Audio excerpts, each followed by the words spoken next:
कमरे से चिल्लाते हुए अरविंद ने कहा, अरे नंदिनी, कहाँ हो? मेरी टाई नहीं मिल रही है।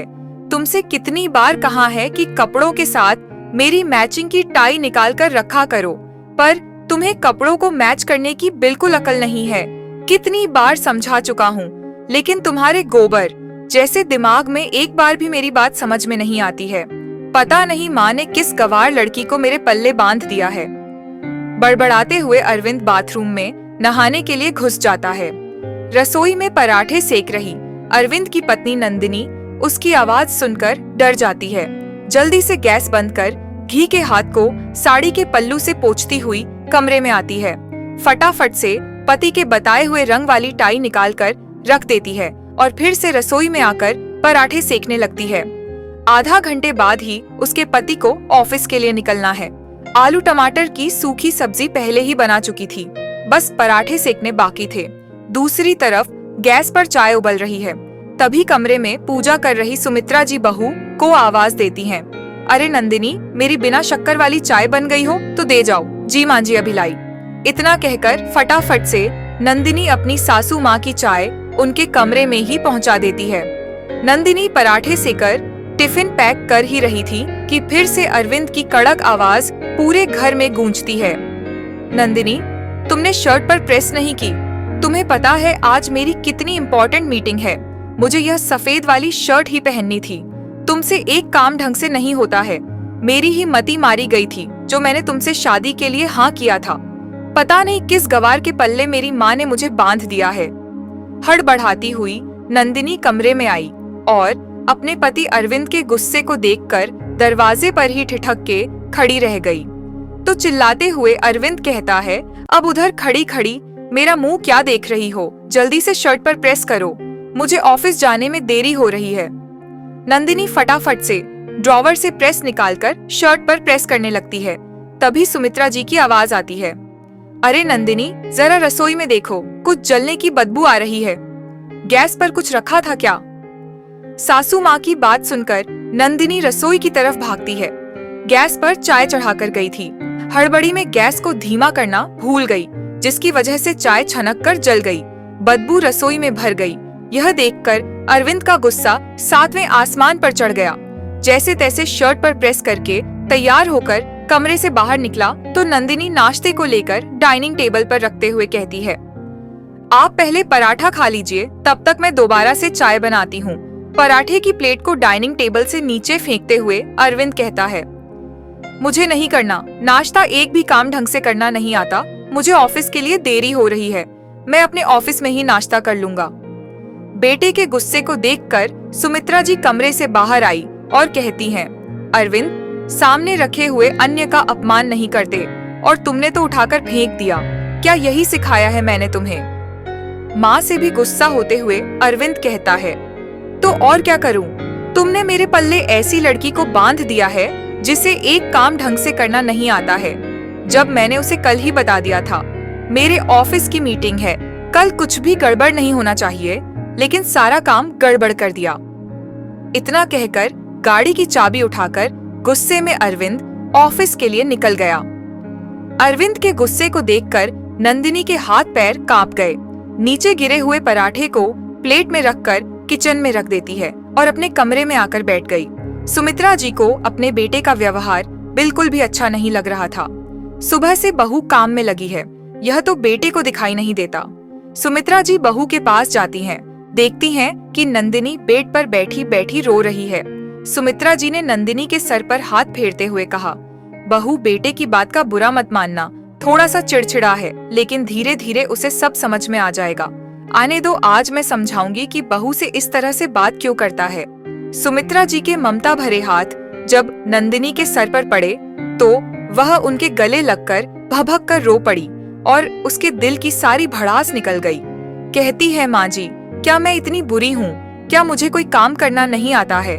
जो अरविंद जी बार बार मुझे अनपढ़ गवार कहते हैं और बार बार मुझे यही ताना देते हैं कि मुझे कोई भी काम ढंग से करना नहीं आता है। क्या सच में मुझे कोई काम करना नहीं आता? मेरे मामा जी तो कहा करते थे कि मैं सारे काम बहुत अच्छे से कर लेती हूँ, लेकिन जब से शादी हुई है तब से ऐसा लगता है कि मैं सारे काम भूल गई हूँ। सच में मुझसे कोई भी काम ढंग से नहीं होता है। सुमित्रा जी बहू को बड़े ही प्यार से समझाती हैं और कहती हैं, अरे ना बहू, तू तो मेरी बहुत समझदार बहू है। और किसने कहा तुझे काम करना नहीं आता है? वह तो बेटा ही इतनी हड़बड़ी मचाता है जिसकी वजह से कुछ ना कुछ गड़बड़ हो जाता है, वरना तुझे तो सारे काम बहुत अच्छे से करने आते हैं। सुमित्रा जी ने उसे बड़े ही प्यार दुलार से समझाया। हंसमुख और स्वभाव से सरल नंदिनी जल्दी ही सुमित्रा जी की बातों को समझ जाती है। बहू का हाथ पकड़कर डाइनिंग टेबल पर बिठाती हुई कहती हैं, आओ बहू, अब हम दोनों सास बहू आराम से बैठकर नाश्ता करेंगे। तुम चिंता मत करो, मैं अरविंद को अच्छे से डांट लगाऊंगी। दरअसल अरविंद और नंदिनी की शादी 6 महीने पहले ही हुई है। सुमित्रा जी 7 महीने पहले अपने मायके गई थी, जहाँ पर नंदिनी रहती है। नंदिनी दरअसल अपने मामा मामी के इधर रहा करती थी। उसके माता पिता का बचपन में ही देहांत हो गया था, इसीलिए मामा मामी उसे अपने पास ले आए। नंदिनी एक बहुत ही समझदार और होनहार लड़की थी। उसका पढ़ाई में भी बहुत मन लगता था, लेकिन मामा मामी ये चाहते थे कि जल्दी से उसकी शादी कर दें, उसका घर बसा दें और जिम्मेदारी से मुक्त हो जाएं। इसीलिए बीए सेकंड ईयर में उसकी शादी कर दी थी। सुमित्रा जी जब उनके घर बैठने के लिए गई तो नंदिनी सबके लिए चाय नाश्ता लेकर आई। नंदिनी के मामा सुमित्रा जी से नंदिनी के लिए रिश्ता पूछते हैं। सुमित्रा जी को नंदिनी बहुत पसंद आती है, देखने में भी बहुत सुंदर है, काम धाम में तो बहुत होनहार थी, अपने मायके में भी। उसने नंदिनी की बहुत तारीफ सुनी थी, इसीलिए वह अपने बेटे अरविंद के लिए नंदिनी का हाथ बेझिझक मांग लेती है। हालांकि सुमित्रा जी के मायके वाले उन्हें मना करते हैं, कहते हैं, सुमित्रा यह तुम क्या कर रही हो? कहाँ तुम्हारा इतना पढ़ा लिखा लड़का और कहाँ तुम गांव की लड़की से अपने बेटे की शादी कर रही हो? तुम्हारा बेटा मल्टीनेशनल कंपनी में सीईओ के पद पर कार्यरत है और तुम एक गांव की लड़की से उसकी शादी करवा रही हो। उसके लिए तो शहर की लड़कियों के बहुत अच्छे अच्छे रिश्ते मिल जाएंगे।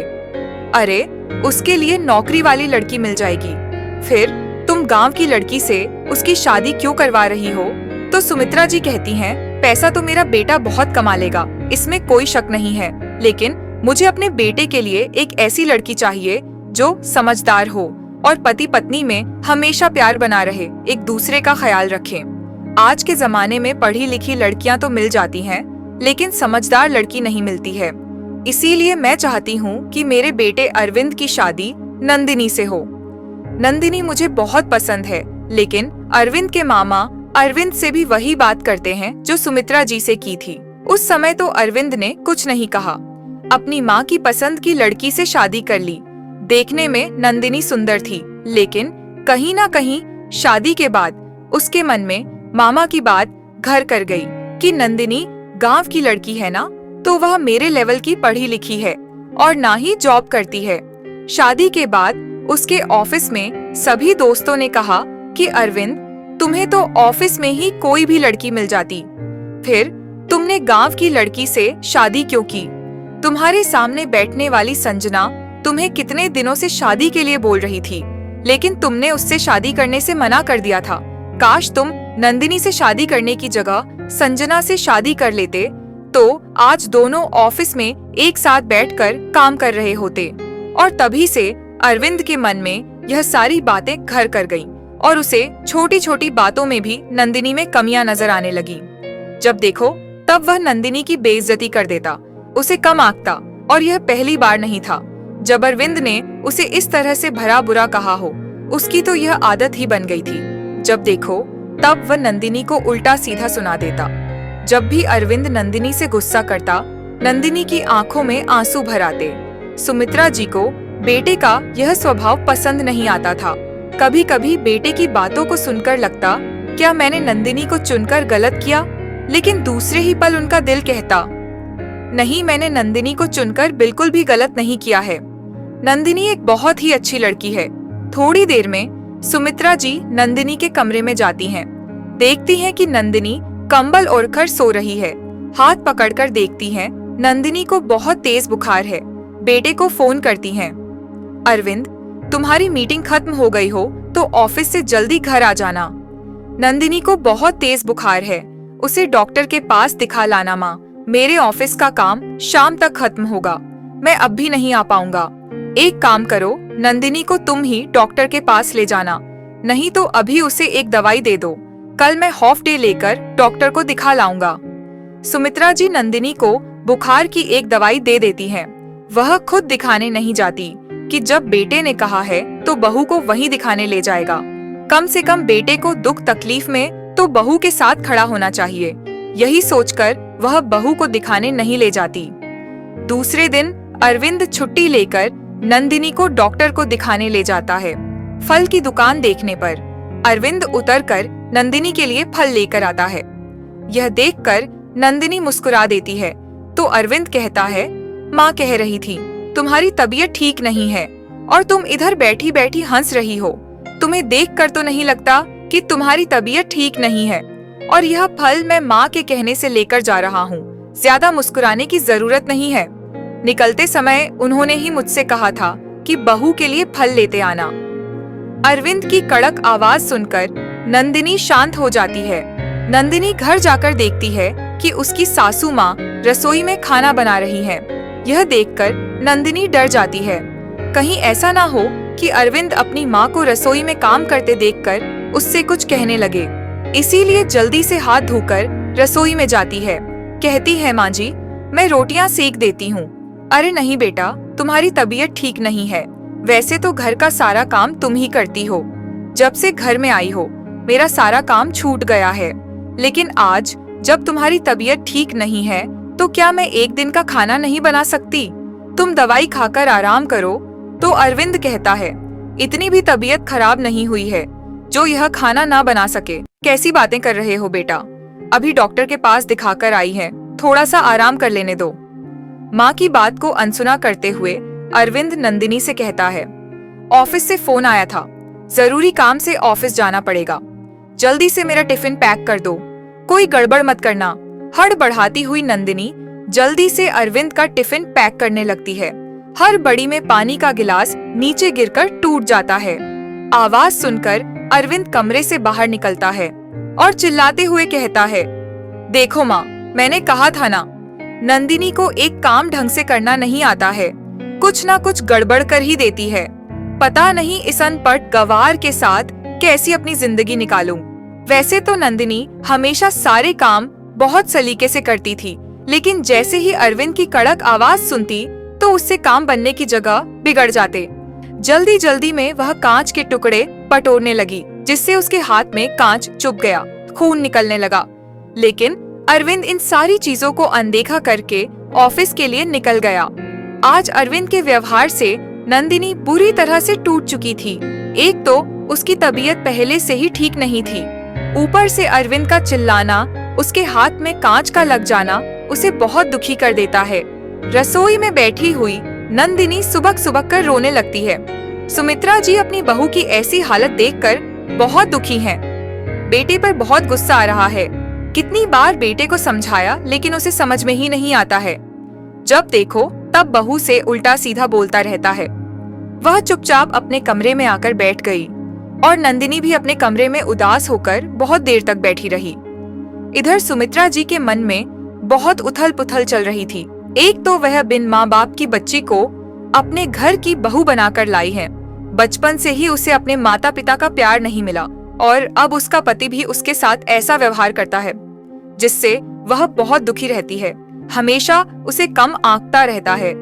अब मुझे ही कुछ करना पड़ेगा जिससे बेटे को सही सबक सिखा सकूं और उसे अपनी बहू की कीमत समझा सकूं, क्योंकि मैं अपनी बहू को हीरा समझकर अपने घर लाई हूं और मेरी पसंद गलत नहीं हो सकती है। बहुत सोच विचार कर सुमित्रा जी एक निर्णय लेती हैं और बहू के कमरे में जाती हैं।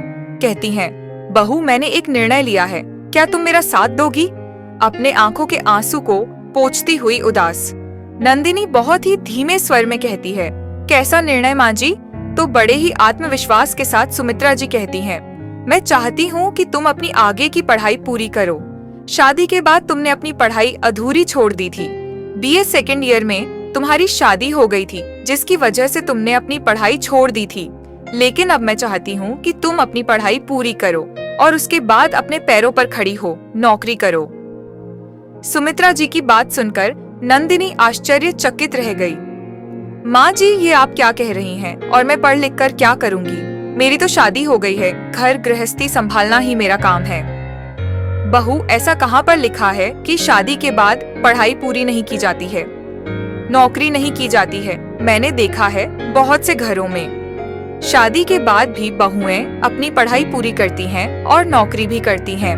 और तुम तो पढ़ने में वैसे ही होनहार थी, क्या तुम्हें पढ़ाई करना पसंद नहीं है? तो हाँ मैं सर, हिलाती हुई नंदिनी कहती है, हाँ मुझे पढ़ना बहुत पसंद है, लेकिन अरविंद जी क्या कहेंगे? क्या वह इसके लिए तैयार होंगे? तुम उसकी चिंता मत करो बेटा, वैसे भी सुबह से लेकर शाम तक ऑफिस चला जाता है।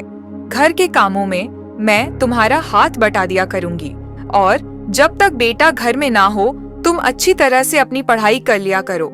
आगे की पढ़ाई कंटिन्यू करने की बात सुनकर नंदिनी की आंखों में एक अलग ही चमक आ गई। पूरे चेहरे पर एक मुस्कुराहट दौड़ गई।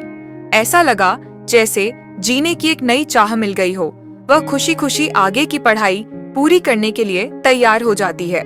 जल्दी ही सुमित्रा जी एक अच्छे से कॉलेज में नंदिनी का एडमिशन करवा देती हैं। नंदिनी मन लगाकर पढ़ाई करती है। इधर अरविंद को पता भी नहीं चलता कि उसकी पत्नी आगे की पढ़ाई पूरी कर रही है। धीरे धीरे समय निकलता है। अरविंद अपने ऑफिस के कामों में व्यस्त रहता है। इधर नंदिनी अपनी पढ़ाई खूब मन लगाकर करती है और साथ ही साथ सिविल सर्विसेज की तैयारी करने लगी। सिविल सर्विसेज की तैयारी के लिए उसे रात में भी पढ़ाई की जरूरत पड़ती। तो एक दिन सुमित्रा जी बेटे से कहती हैं कि उनकी तबीयत ठीक नहीं है, इसीलिए बहू कुछ दिनों तक मेरे ही कमरे में रहेगी। अगर वह मेरे पास रहेगी तो दवाई का ध्यान रखेगी। इस बात से अरविंद को कोई एतराज नहीं होता है और वह कहता है कि कुछ दिनों के लिए तुम माँ के कमरे में सो जाओ, उनकी तबीयत ठीक नहीं है। यह सुनकर नंदिनी खुश हो जाती है और आराम से अपने सासू माँ के कमरे में बैठकर अपनी पढ़ाई करती है। दूसरे दिन अरविंद माँ से कहता है कि माँ, मुझे ऑफिस के काम से 2 महीने के लिए बेंगलुरु जाना है। उसके बाद मेरा प्रमोशन होगा और फिर मैं घर पर एक बहुत बड़ी पार्टी रखूंगा। अरविंद बेंगलोर चला जाता है। इधर नंदिनी अपनी सिविल सर्विसेज के एग्जाम देती है और धीरे धीरे नंदिनी घर के कामों में भी परफेक्ट हो गई। उसे खुद पर कॉन्फिडेंस हो गया है। 2 महीने बाद जब अरविंद घर आता है तो कहता है, माँ, मैं घर पर पार्टी देना चाहता हूँ जिसमें मेरे ऑफिस के सभी लोग आएंगे। यह एक फैमिली पार्टी है, इसीलिए घर पर कर रहा हूँ। और नंदिनी को हिदायत देते हुए कहता है, अच्छे से सारा खाना तैयार रखना, कुछ भी कमी नहीं होना चाहिए और सबके सामने अच्छे से बोलना, नहीं तो तुम अपना गंवारपना दिखा दो सबके सामने और मेरी नाक कटवा दो। और थोड़ा ढंग के कपड़े पहनना, तुम्हारी वजह से दोस्तों के सामने शर्मिंदा नहीं होना चाहता। नंदिनी चुपचाप से अरविंद की सारी बातों को सुन रही है। डाइनिंग टेबल पर सुमित्रा जी बेटे की सारी बातों को सुन रही हैं। फिर वह नंदिनी का हाथ झजर हुए कहता है, सुन भी रही हो या एक कान से सुनकर दूसरे कान से निकाल रही हो? कुछ गड़बड़ नहीं होना चाहिए, नहीं तो समझ लेना मुझसे बुरा कोई नहीं होगा। नंदिनी धीमे से कहती है कि कोई गलती नहीं होगी, आप चिंता मत करो, मैं अभी सारा खाना बना लेती हूँ। आखिर घर में पहली बार आपके दोस्त खाने पर आ रहे हैं तो मैं कोई कमी नहीं छोड़ूंगी। हाँ, कोई कमी होनी भी नहीं चाहिए। मैं अभी नहाने जा रहा हूँ, तब तक तुम पूरे घर को सेट करके खाना बनाने की तैयारी करो, वह सभी लोग समय से आ जाएंगे।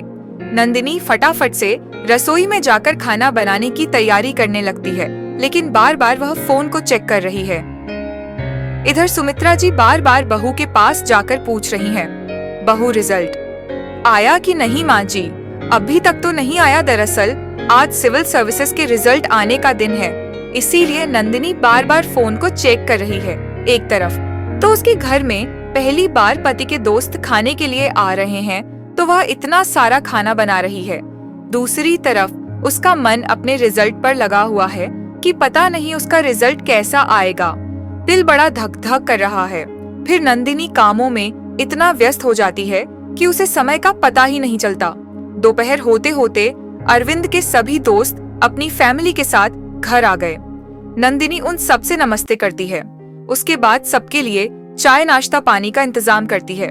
तभी उन्हीं में से एक दोस्त की पत्नी कहती है, अरे नंदिनी, तुम भी आओ ना, हमारे पास बैठो। मैं जब से आई हूँ देख रही हूँ बराबर काम में लगी हुई हो, ठीक से बात भी नहीं की। यह सुनकर अरविंद को लगता है कि कहीं ऐसा ना हो कि मेरी पत्नी कोई गड़बड़ बात कर दे, सबके सामने मेरी नाक कट जाएगी। कहता है, अरे भाभी जी, उसको रसोई में बहुत सारे काम हैं, पहले उसको काम कर लेने दो, फिर आराम से आपके पास बैठेगी। जाओ नंदिनी, पहले खाना लगाने की तैयारी करो। इस तरह से नंदिनी को रसोई में भेज देता है। अरविंद की मंशा को सुमित्रा जी बहुत अच्छी तरह से समझ रही हैं कि वह जानबूझकर नंदिनी को किसी से बात नहीं करने दे रहा है। उसको अनपढ़ गंवार समझ रहा है। वह मन ही मन भगवान से प्रार्थना करती हैं कि हे भगवान, आज मेरी बहू की नौकरी लगवा देना और फिर मैं अपने बेटे को उसकी गलती का एहसास करवाऊंगी कि मेरे हीरे जैसी बहू को अभी तक सुनाता आया है।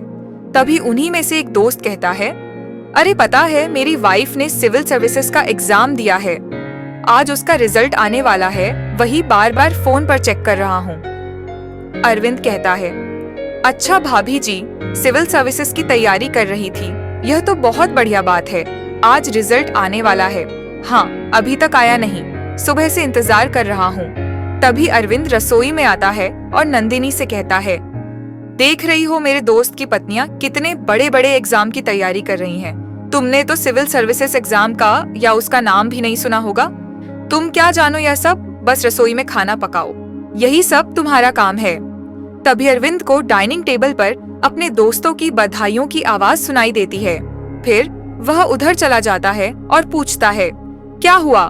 तो सभी कहते हैं, अरे रिजल्ट आ गया है और मेरी पत्नी ने सिविल सर्विसेज को पास कर लिया है।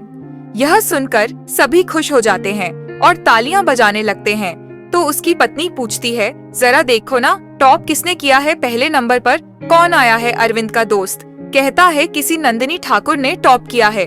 नंदिनी ठाकुर का नाम सुनकर अरविंद कुछ समय के लिए सन्न रह गया, क्योंकि नंदिनी ठाकुर उसकी पत्नी का भी नाम है। लेकिन दूसरे ही पल सोचता है, अरे नंदिनी ठाकुर नाम की कितनी लड़कियां होती हैं, उसकी पत्नी अकेली थोड़ी ना है, और वह क्या जाने यह सब उसने अपनी पढ़ाई कब की छोड़ी हुई है। तभी फोटो देखकर उसका दोस्त कहता है, अरे यह फोटो तो अरविंद की पत्नी की है, अपने दोस्त की। यह बात सुनकर अरविंद चौंक जाता है, फटाक से उसके हाथ से फोन लेता है और देखता है कि सच में फोन में जो फोटो लगी है वह उसकी पत्नी नंदिनी की ही है और टॉप किसी और ने नहीं, बल्कि अरविंद की पत्नी नंदिनी ठाकुर ने ही किया है, जिसे देखकर अरविंद को भरोसा ही नहीं होता है। अरविंद के होश उड़ गए, हक्का बक्का खड़ा रह गया। तभी सुमित्रा जी कहती हैं, क्या देख रहा है बेटा, यह मेरी बहू नंदिनी ही है, जिसने सिविल सर्विसेज में टॉप किया है। मैं तो पहले ही कहती थी, मेरी बहू हीरा है हीरा। एक जौहरी को ही हीरे की परख होती है, हर कोई हीरे को नहीं परख पाता है। अब ऐसी परख हर किसी में थोड़ी ही होती है।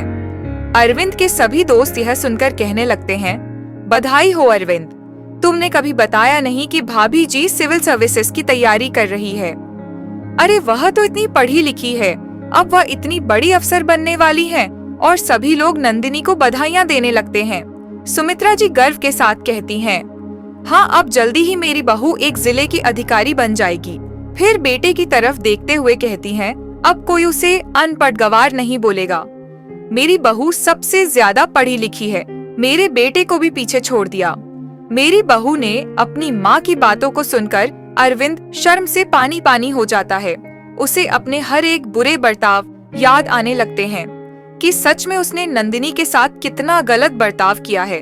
हमेशा उसे नीचा दिखाया है, भला बुरा कहाँ है, अनपढ़ गंवार बोला है, कितनी बार मैंने उसे रुलाया है, एक बार भी उससे माफी नहीं मांगी। शायद मैंने ही उसे समझने में गलती कर दी थी। मेरी माँ सच कहती थी कि नंदिनी एक बहुत ही होनहार और समझदार लड़की है। शर्म की वजह से अरविंद जमीन में नजरें गड़ाए हुआ है। आज उसकी हिम्मत अपनी पत्नी नंदिनी से नजरें मिलाने की नहीं हो रही है। अरविंद के सभी दोस्त नंदिनी की तारीफ करने लगते हैं और कहते हैं, सच में आंटी जी तुम्हारे लिए हीरा खोजकर लाई हैं। भाभी बहुत ही होशियार है और खाना भी कितना लाजवाब बनाया है। भाभी के हाथ के खाने का कोई जवाब नहीं है, वह तो हर काम में परफेक्ट है। अपनी पत्नी की तारीफ सुनकर आज अरविंद को एहसास हो रहा था कि सच में उसकी पत्नी में कितनी खूबियां थीं, लेकिन आज तक उसे दिखाई नहीं दी। हमेशा उसे ताने ही मारता रहा। कल थोड़ी देर पहले तक जिस नंदिनी में उसे 1000 कमियां नजर आती थीं, आज उसी पत्नी से अरविंद नजरें नहीं मिला पा रहा है। थोड़ी देर में सभी दोस्त चले जाते हैं। घर में सभी के बार बार फोन आ रहे हैं और सभी नंदिनी के बारे में पूछ रहे हैं, नंदिनी को बधाइयां दे रहे हैं। आज सुमित्रा जी और नंदिनी बहुत खुश हैं। तभी अरविंद नंदिनी के पास आता है और कहता है, नंदिनी, मैंने तुम्हें पहचानने में बहुत बड़ी गलती कर दी है। तुम्हें हमेशा डांटता फटकारता रहा, तुमने कभी कुछ नहीं कहा, हमेशा कमियां निकालता रहा। तुम्हें इतना भला बुरा कहा, उस सब के लिए मैं तुमसे माफी मांगता हूँ। तो सुमित्रा जी बीच में बोलती हुई कहती हैं, अच्छा बेटा, आज तुमने देखा कि बहू ने इतनी बड़ी परीक्षा पास कर ली है और वह जिले की अधिकारी बनने वाली है, तो तुम्हें बहू में खूबियां नजर आने लगी। बल्कि सुबह तक तो मेरी बहू को तुम ताने ही दे रहे थे, कितना कुछ सुना रहे थे। इतनी आसानी से तुम्हें माफी नहीं मिलेगी। मेरी बहू ने इतने समय तक तुम्हारी खरी खोटी बातें सुनी हैं, तो उसे भी तुम्हें माफ करने में थोड़ा समय लगेगा। माँ की बात सुनकर अरविंद चुपचाप से कमरे में चला जाता है। आज पहली बार अरविंद शांत होकर अपने कमरे में गया है, वरना हमेशा नंदिनी ही अरविंद की डांट खाकर चुपचाप कमरे में बैठ जाती थी। अरविंद को अपने किए पर बड़ा ही पछतावा है। वह नंदिनी से कटा कटा रहा करता है, ढंग से बात भी नहीं करता, आत्मग्लानि से भरा हुआ है। बार बार नंदिनी से माफी मांगता है और अंत में नंदिनी उसे माफ कर देती है और कहती है, आज के बाद किसी को कम मत आंकना, भले ही कोई कम पढ़ा लिखा हो या ज्यादा पढ़ा लिखा हो सकता है जो क्वालिटी उसमें हो आप में ना हो।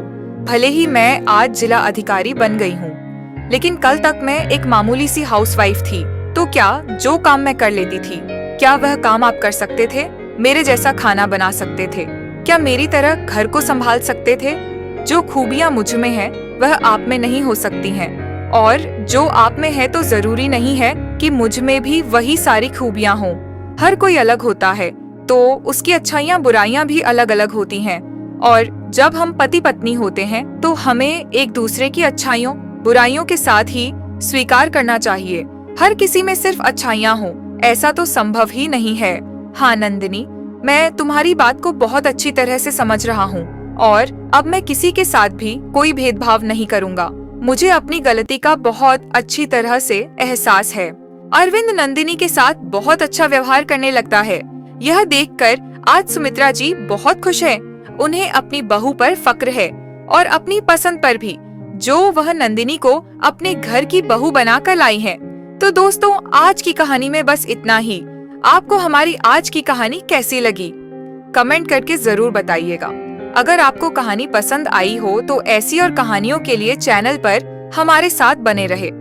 और हाँ, जिन्होंने चैनल को अभी तक सब्सक्राइब नहीं किया वो जल्दी से चैनल को सब्सक्राइब कर ले।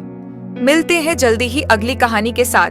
तब तक के लिए आपसे विदा लेते हैं। धन्यवाद।